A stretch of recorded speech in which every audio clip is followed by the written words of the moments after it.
매일 성경 묵상. 하나님의 것은 하나님께 바치라. 오늘 말씀은 마가복음 12장 13절에서 17절 말씀입니다. 그들이 예수의 말씀을 책잡으려 하여 바리새인과 헤롯 땅 중에서 사람을 보내매 와서 이르되, 선생님이여, 우리가 아노니 당신은 참되시고 아무도 꺼리는 일이 없으시니 이는 사람을 외모로 보지 않고 오직 진리로서 하나님의 도를 가르치심이니이다. 가이사에게 세금을 바치는 것이 옳으니이까? 옳지 아니하나이까? 우리가 바치리이까 말리이까? 한데 예수께서 그 외식함을 아시고 이르시되, 어찌하여 나를 시험하느냐? 데나리온 하나를 가져다가 내게 보이라 하시니 가져왔거늘 예수께서 이르시되, 이 형상과 이 글이 누구의 것이냐? 이르되, 가이사의 것이니이다. 이에 예수께서 이르시되, 가이사의 것은 가이사에게, 하나님의 것은 하나님께 바치라 하시니 그들이 예수께 대하여 매우 놀랍게 여기더라. 그들은 말로 예수를 책잡으려고 바리새파 사람들과 헤롯 당원 가운데서 몇 사람을 예수께로 보냈다. 그들이 와서 예수께 말하였다. 선생님, 우리는 선생님이 진실한 분이시고 아무에게도 매이지 않는 분이심을 압니다. 선생님은 사람의 겉모습으로 판단하지 않으시고 하나님의 길을 참되게 가르치십니다. 그런데 황제에게 세금을 바치는 것이 옳습니까? 옳지 않습니까? 바쳐야 합니까? 바치지 말아야 합니까? 예수께서 그들의 속임수를 아시고 그들에게 말씀하셨다. 어찌하여 나를 시험하느냐? 데나리온 한 잎을 가져다가 나에게 보여보아라. 그들이 그것을 가져오니 예수께서 그들에게 물으셨다. 이 추상은 누구의 것이며 적힌 글자는 누구의 것이냐? 그들이 대답하였다. 황제의 것입니다. 예수께서 그들에게 말씀하셨다. 황제의 것은 황제에게 돌려주고 하나님의 것은 하나님께 돌려드려라. 그들은 예수께 경탄하였다.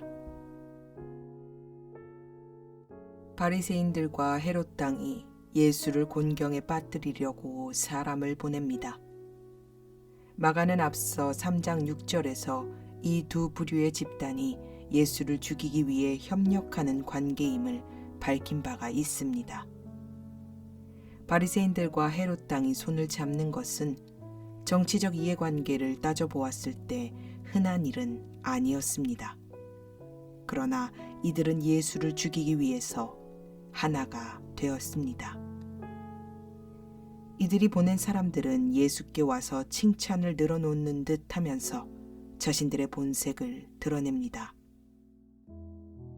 이들이 예수께서 사람을 외모로 보지 않는다라고 말한 것의 헬라어 원어를 보면 사람들의 얼굴을 보지 않는다라는 의미입니다. 이들은 예수를 칭찬하는 것 같이 인사를 하면서도 매우 교활하게 말하고 있는 것이죠. 그들은 정치적으로 세금 문제를 들먹이면서 예수님을 곤경에 빠뜨리려고 했습니다.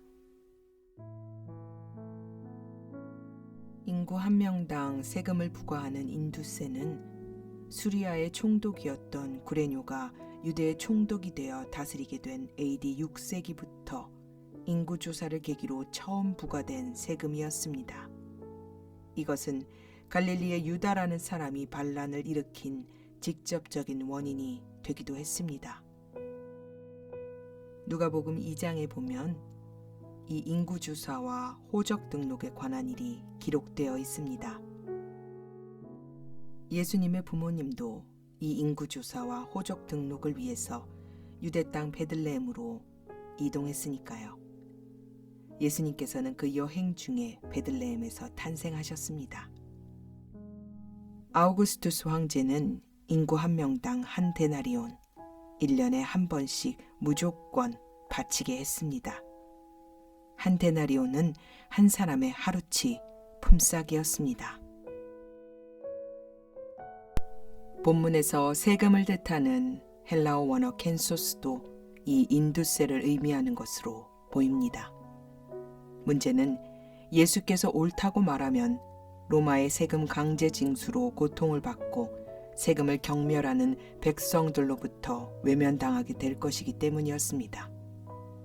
또 옳지 않다고 말하면 열심당과 유대민족주의자들 편에 서는 것이기 때문에 정치적으로 로마와 직접적인 충돌을 피할 수 없는 상황이 벌어진다는 데 문제가 있었습니다.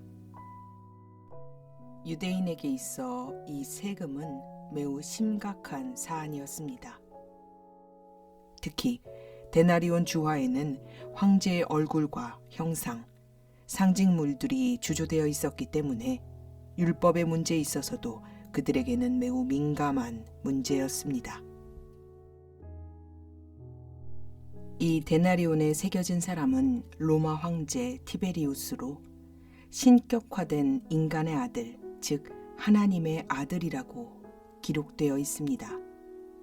뒷면에는 로마 종교의 대제사장이라고 쓰여 있었는데 바로 이 티베리우스 황제를 뜻합니다. 유대인들은 이 데나리온의 형상과 글귀들이 우상의 형상과 우상을 신격화하는 표현이었기 때문에 에세네파 같은 사람들은 이 동전을 만지지도 않았다고 합니다. 유대인들이 로마 황제에게 세금을 바친다고 하는 것은 로마의 신, 황제에게 바치는 제물이라는 의미가 녹아져 있었기 때문에 이 세금 문제는 유대인들에게 있어 목숨을 거는 일까지 발생하는 중대한 사항이었던 겁니다.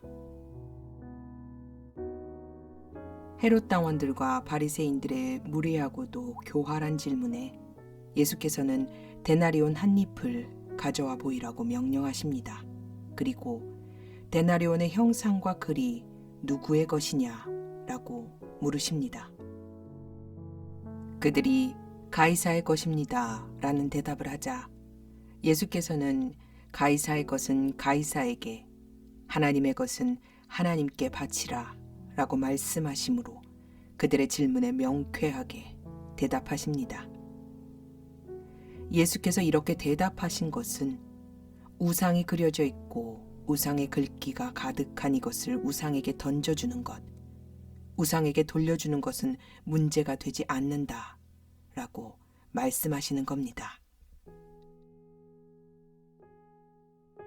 형상이란 말의 헬라어 원어는 에이콘입니다. 이 말은 훗날 우리가 잘 알고 있는 아이콘이라는 말로 발전하게 되죠. 이 말은 70인역 구약에서 이중적인 의미를 가지고 있습니다. 하나님이 이르시되 우리의 형상을 따라 우리의 모양대로 우리가 사람을 만들고, 창세기 1장 26절에서 사용된 긍정적인 의미와 그리하여 스스로 부패하여 자기를 위해 어떤 형상대로든지 우상을 새겨 만들지 말라, 남자의 형상이든지 여자의 형상이든지, 신명기 4장 16절에서 나타난 부정적인 의미가 바로 그것입니다. 이를 토대로 예수님의 대답을 해석해 본다면 우상의 형상이 새겨진 것은 우상에게 돌리고 하나님의 형상으로 지음받은 너희는 너희 자신 전부를 하나님께 돌려라 라고 말씀하신 것으로 이해할 수 있습니다. 즉 바꿔 말하면 하나님의 형상으로 지음받은 너희 자신 전부를 하나님께 드리는 것은 고민하지 않으면서 한낱 우상의 형상에 지나지 않는 이 작은 동전을 바치냐 마냐에 대해서는 너희가 목숨을 걸고 고민할 수 있느냐? 라고 역으로 질문하고 계신 겁니다. 본질을 꿰뚫는 예수님의 이런 대답에 그들은 놀랄 수밖에 없었습니다. 우리는 살아가면서 항상 더 중요한 것이 무엇인가에 대해서 생각하고 분별해야 될 때가 있습니다. 유대인들도 하나님의 말씀을 지키고자 했습니다. 그러나 문제는 그들의 열심이 자신들의 방식대로 문자적인 데만 너무 치우쳐 있었다는 데 있습니다. 예를 들자면 유대인들이 의무적으로 납부해야 하는 성전세는 두로의 은화를 사용했습니다. 두로의 은화에도 데나리온과 마찬가지로 두로 지방의 우상이 새겨져 있었으나 대제사장들은 출애굽기에 명시되어 있는 10게라, 즉 6g 정도의 무게를 맞추는 것에만 기준점을 두었습니다.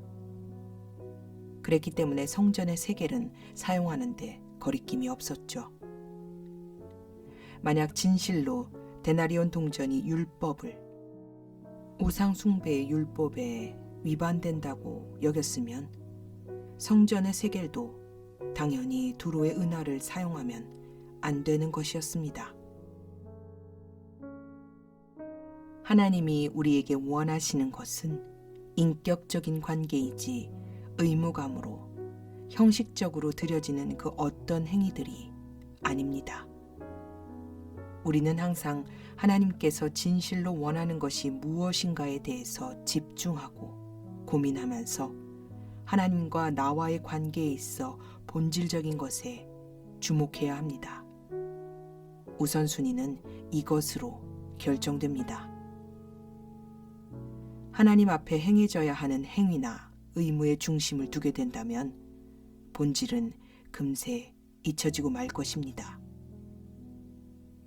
유대 민족주의자들이었던 열심당도 하나님의 말씀대로 하나님을 위해 싸운다고 했지만 거기엔 자신들의 방식과 자신들이 추구하는 방향성, 목적이 늘 우선시 되었습니다.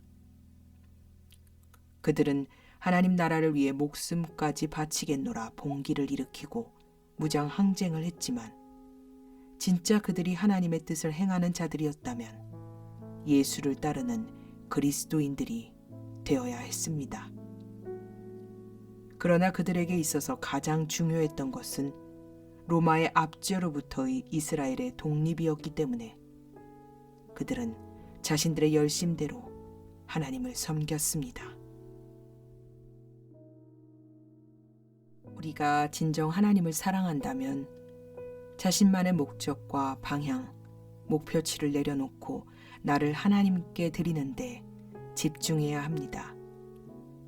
하나님께 종교적인 의무만을 다해서는 안 될 것입니다. 거기에서 그치는 것이 아니라 내게 다가오셔서 말씀으로 말씀하시고 인격적인 만남을 주선하시는 성령님께 나의 전부를 걸어야 합니다. 우리는 하나님의 형상을 닮은 하나님의 것입니다. 때문에 나 자신을 어떻게 하면 목숨 바쳐서 하나님 앞에 드릴 수 있을 것인가 고민하고 기도해야 할 것입니다. 하나님의 것인 우리는 하나님께 드려져야 합니다. 사랑하는 아버지 하나님, 제가 누구의 것인지, 제가 누구의 형상으로 지음받은 존재인지 잊지 않게 하소서. 나는 하나님의 형상으로 지음받은 거룩한 하나님의 자녀입니다. 동시에 나는 하나님의 것이니 하나님께 드려져야 할 인생입니다. 주님, 기억하게 해주시옵소서. 내가 누군지, 내가 누구로부터 지음받았으며 나의 뿌리가 어디인지 기억하게 해주십시오. 그래서 의무가 아닌 사랑하는 사이로 주님을 더 사랑하는 인격적인 관계로 나아가게 하시고 나의 존엄성을 주님 안에서 찾게 하여 주시옵소서. 우리 구주 되신 예수님의 이름으로 간절히 기도드립니다. 아멘.